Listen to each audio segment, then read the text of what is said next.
welcome to another video.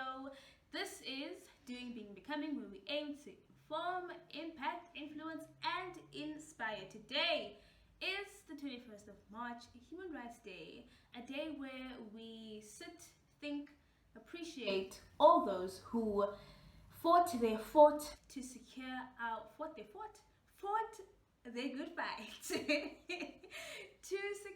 our rights and our freedom today. And today we sit, think, appreciate them, and also remind ourselves what it is they fought for. We just go living our lives forgetting what our rights are, and some of us don't even know what these rights are. So today is a good day to remind ourselves that as citizens of South Africa, what are the rights that we are born with? So in addition to that, I'm just going to extend that a bit further and inform you of your occupational rights. Didn't think you had any, did you? Well, you do. OT, there's never much love when we go OT. I pray to make it back in one piece. I pray. So what is Human Rights Day? Why do we celebrate on the 21st of March, and what happened on the 21st of March? So on the 21st of March in 1960, what we know as the Sharpeville Massacre happened, where 69 people, 59 of them children, were shot during a protest of past laws, or a protest against past laws underneath the apartheid regime. So today we celebrate that day to commemorate the lives of the 69, but also to celebrate the rights and the equal rights that every single South African citizen now has underneath the new democracy. So the rights of South Africans can be found in a document called the Constitution, and a section called the Bill of Rights, where you find the list of rights that South Africans have, and these range from the freedom of speech, freedom of movement, freedom of expression, freedom of association, right to education, right to social security, right to access of healthcare, and the list goes on. This is a very important document for every single South African to familiarize themselves with, in order to empower ourselves to know what it is that we have access to and what we are entitled to, and also to what we don't or are not entitled to. Okay, so going further then into what our occupational rights are.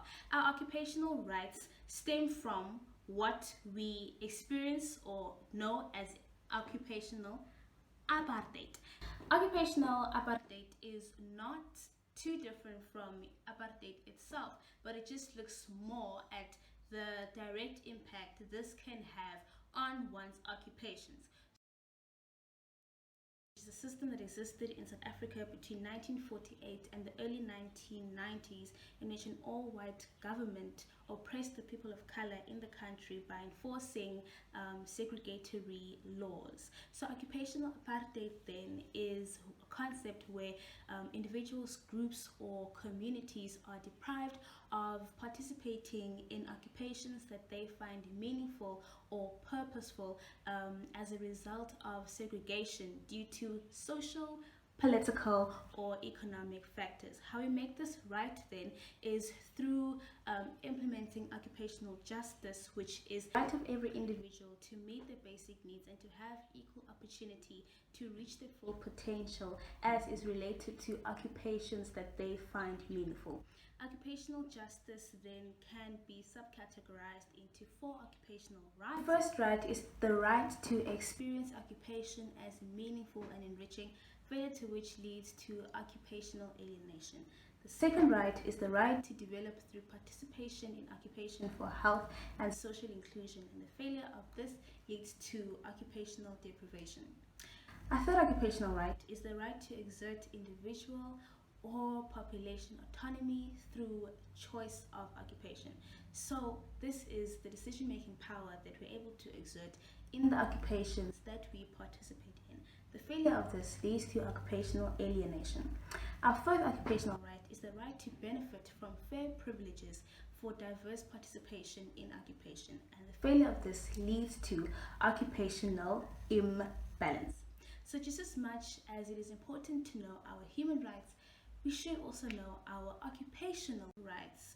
Above that, may this knowledge just give you a clearer picture into how society is actually set up and how it either aims to serve as a catalyst or as a hindrance of our occupational performance. So let's do our best to continue to become active citizens as we fight for our freedom and the freedom of those around us.